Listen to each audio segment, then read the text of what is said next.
Hey, Tim with Perkins Roofing here, and today we're going to talk about the difference between permit fees from the city, engineering fees, and permitting, because sometimes there's some confusion between the clients on what's what.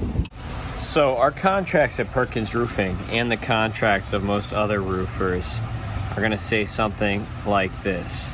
Ours says, permitting and processing is done by Perkins Roofing Corporation for no additional fee, but permit and engineering fees will be an additional charge to the price given below. So to explain why there's a difference between the permitting and then the permit fees is that the permitting portion is prepared by Perkins Roofing or the other roofer or contractor you may be hiring. So the permit paperwork, which is a very large packet, including wind load calculations for the roof, getting the necessary signatures and correct NOAs, which are notices of approval for the permit package, and then running the permit to the city, scheduling the inspectors for in-progress inspections and inspections during the project, including the final inspection, and closing out the permit. The permitting portion and running the permit, it can be very time consuming. Just going to the building department and sitting around waiting for your number to get called can take hours. It's like the DMV on steroids sometimes. So you have to just wait for your turn, and you have to go from one desk to the other until you get your whole permit figured out. So it's a very time consuming process. So the permit fees are the fees actually charged by the city or the local municipality for processing the permit on their end. Now, each municipality in Dade and Broward County have different formulas and equations that they base the permit fees off of, and they change them every year or sometimes even in the middle of the year. So we could never know exactly what the fees are going to be accurately and add them into the contract price without unfairly overcharging you, the clients. Now, we've been asked before to provide an allowance. Maybe somebody says, can you put a $1,000 permit allowance into the contract so that you have $1,000 that you give at the beginning of the contract, and whatever isn't spent off that $1,000 allowance is returned at the final payment at the end of the job, just that way, so it's built in. But most people don't have an allowance as a normal thing, because when you're looking at a contract, a lot of the time as the homeowner, you're going to be picking the lowest bid or one of the lowest bids, not the highest.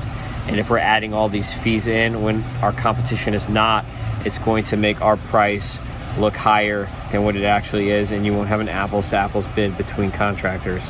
The city permit fees and engineering fees go a little bit hand in hand, because the engineering fees are often additional engineering expenses required by inspectors to get the permit. Some of them are known and some of them are not known. For instance, some cities might charge additional or ask for additional engineering fees for flat roofs. Now, that's a big thing, is flat roofs need additional engineering for wind upload on the corners. Also, skylights may need engineering. Sometimes they do, sometimes they don't. Or hatches, if you have to put new roof hatches on. Sometimes it just depends on the inspector that you get or the city that you're in, whether they're going to require that.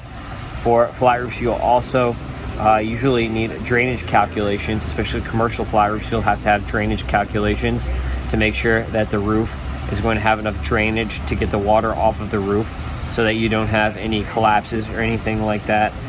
Tile uplift engineering test, that's something that is a given that we know about when we're doing tile roofs.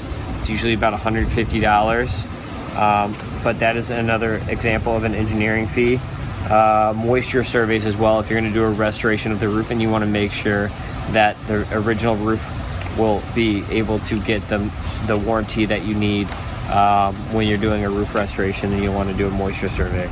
So knowing all this, you can see why permitting would be included in the price, because it's a fixed expense. We know what we're doing. We know how long things are going to take.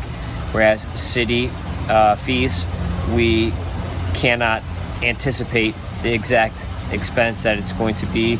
And engineering fees, even though we have recommended engineers, depending on the square footage of certain homes or depending on access to the roof. If it's a very difficult roof to access or has a high slope, engineers might charge more than a regular roof to go on.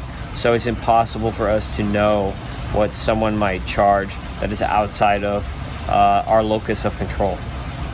So I hope this video has cleared up any of the confusion you might have had between permitting and permit fees.